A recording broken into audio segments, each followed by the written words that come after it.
जीवन सङ्घर्ष, प्रकृति, भौतिक, ब्युटी, वेदर अनि त्यसपछि त्यसमालाई हेर्ने दृष्टिकोण, पर्सेप्सन, के भन्छ जजमेन्टल एकदमै अलग अलग हुन्छ।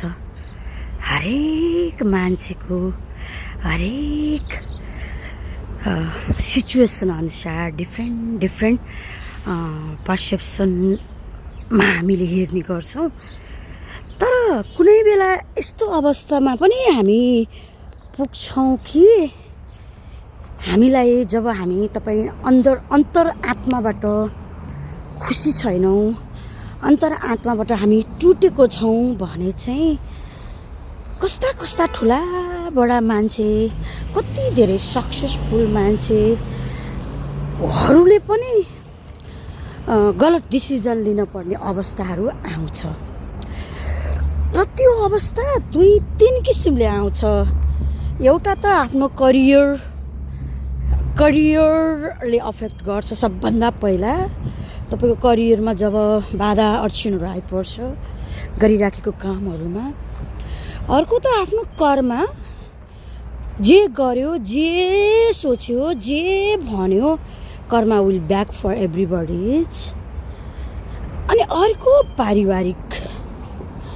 यो 3 कुरा चाहिँ एकदम म्याटर गर्छ जस्तो मलाई लाग्छ। अनि त्यसपछि सक्ट घटनाहरू हुन्छ नि, अनएक्सपेक्टेड, त्यो चाहिँ झनै विचलित हुन्छ। अब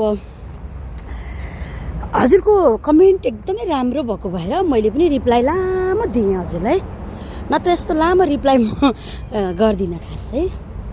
अनि हजुरहरूले यस्तो यस्तो कुराहरू हेर्नलाई मेरो युट्युब सब्सक्राइब गर्नुपर्छ गाइज। युजली युट्युबमा चाहिँ म गुन्थन गरेर लामो भिडियो बनाएर हाल्छु। अनि